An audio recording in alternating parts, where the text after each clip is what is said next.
Caros irmãos e irmãs em Cristo Jesus, Palavra de Deus neste domingo de alegria, quarto domingo da Quaresma, assim como o terceiro do Advento é chamado, muito alto, é chamado Domingo da Alegria, porque já no quarto domingo da Quaresma antevemos a aproximação da Páscoa do Senhor. Nós não antevemos a festa que muitas vezes o mundo faz na Páscoa. Nós antevemos a razão da nossa esperança, paixão, morte e ressurreição do Senhor. São eventos tristes, terríveis, que redundam na alegria da ressurreição e, portanto, da nossa salvação. Mas é necessário passar, depois desses últimos 3 domingos da Quaresma, na sobriedade e penitência, e alegrar-nos hoje no dia do Senhor, no domingo, porque Jesus manifesta que o Pai é Pai amoroso, é Pai que espera a nossa volta. Não espera sentado em seu trono de glória, mas nos alcança. Esta espera é um aguardar do nosso retorno, um aguardar ativo. É como o pai da parábola, que todos os dias certamente subia aos montes para ver se o filho desgarrado estava voltando. No livro de Josué, ouvimos que o povo de Deus foi alimentado com o maná do céu até o dia em que, já durante um bom tempo instalado na terra de Gilgal, pôde colher os primeiros frutos da terra, frutos do seu trabalho. Quer aqui a palavra de Deus nos recordar com isto, que Deus nos sustenta com sua graça e suas bênçãos, até o momento em que nós passamos a corresponder a Ele. Quer aqui nos recordar a palavra de Deus, de que a salvação não é algo passivo, não é o fato de que Jesus morreu na cruz por nós e então todos nós estamos automaticamente salvos. Não. É necessário a nossa colaboração, o nosso sim ao Senhor ressuscitado, que passa antes de tudo pelo sim ao Senhor desprezado e crucificado. Não há ressurreição sem cruz, não há ressurreição sem sofrimento. E quantos que nos dias de hoje, os dias em que vivemos, enxergam o mundo e a vida apenas pelo sofrimento. As suas dores são as maiores dores do mundo. Seus sofrimentos são os maiores sofrimentos do mundo. E nada obtém dessas pretensas dores e sofrimentos, porque não os unem ao sacrifício de Cristo. Não colaboram no crescimento e no conhecimento do Salvador. E então toda dor e sofrimento que porventura exista se torna vazio, porque parte de um coração vazio. Quantas pessoas que conhecemos nos dias de hoje que passam a vida inteira reclamando, a vida inteira. Não se consegue nem dar um bom dia sem que a pessoa se queixe de dores e sofrimentos ou contrariedades. Pessoas amargas e vazias, que não conseguem bendizer o Senhor em todo o tempo, que o louvor de Deus não está em sua boca, e se está, é da boca para fora. Não conseguem gloriar-se no Senhor, não conseguem ver nada de bom. A sua boca se escancara para reclamar e recriminar. Essas pessoas são aquelas que nós chamamos pesadas, e que aqueles que o cercam, as cercam, as aturam, suportam, não as amam. Este povo de Deus, que durante 40 anos peregrinou no deserto, reclamando, se queixando, recebendo tudo de Deus, a começar pela libertação do Egito, a continuar pelo maná, pelas codornizes, pela água que nunca faltou, pelas vitórias nas batalhas contra os povos que haviam invadido sua terra. Este povo que passou estes 40 anos reclamando, se queixando e murmurando, Deus disse: não entrarão na terra prometida, e morreram todos. Foram bem poucos aqueles que entraram na terra prometida, bem poucos. Talvez se contasse em 2 mãos, um pouco mais, o número de pessoas daqueles milhares que cruzaram o deserto e no deserto morreram. Todos aqueles que pereceram no deserto, diz o Senhor, eram os murmuradores, os queixosos, os para os quais nada estava bom e para os quais achavam que Deus tinha obrigações para com eles. Estes todos viraram pó no deserto. Também nós fazemos a caminhada na Quaresma para chegar à Páscoa do Senhor, que é já aqui na terra a antecipação da nossa Terra Santa, da vida eterna. Como é que nós temos passado a nossa Quaresma? Neste dia de alegria, em que já antevemos a Páscoa do Senhor, devemos nos perguntar: como é que eu tenho vivido esta Quaresma? Será que eu não tenho recriminado ao Senhor porque acolhe a todos e eu não me sinto acolhido?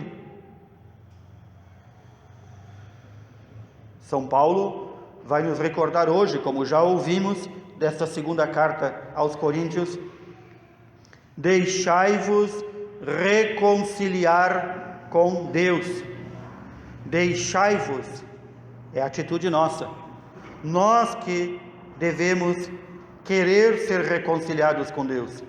Ele quer nos reconciliar. Ele, como Pai amoroso da parábola, sempre abençoa e perdoa o filho que erra. Mas o filho precisa fazer este movimento de ir até o Pai, sem o qual não pode entrar na alegria do seu Senhor, na alegria de seu Pai. É justamente isto que o Senhor Jesus recrimina. Em seu tempo, os mestres da lei, os doutores da lei, os donos da sinagoga e do templo, que se queixavam que Jesus dizia ser o Messias, dizia ser o Senhor, e diziam: não é possível, Deus não anda com os pecadores, Deus não come com eles, Deus tem ódio ao pecador. Era isso que eles pregavam. E eles se afastavam de todos aqueles que não eram da sua classe sacerdotal ou que vivessem no templo. Eles olhavam o órfão, a viúva, o mendigo, o pobre, o povo simples como abjeto, como digno de nojo. E então Jesus nos conta esta parábola, que deve tocar o coração não só dos mestres da lei, e dos doutores da lei, e dos donos das sinagogas e templos, mas deve tocar o nosso coração. As parábolas são ensinadas para nós, não são coisas do passado.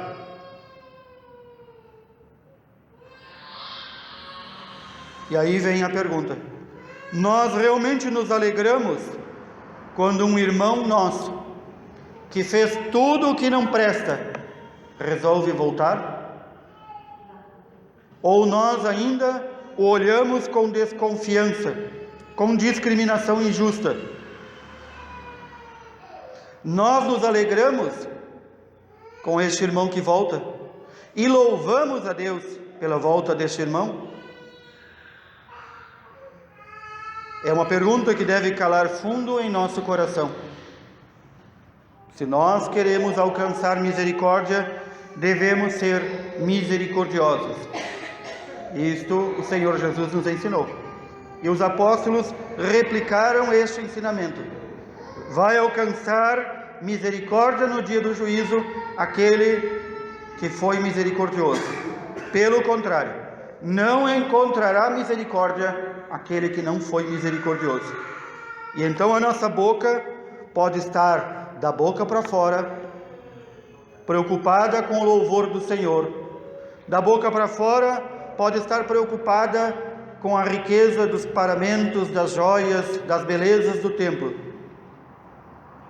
Mas se o nosso coração não estiver realmente voltado para o Senhor, tudo isto é exterioridade, como dos fariseus e dos mestres da lei, que não conseguem conhecer quem é Deus.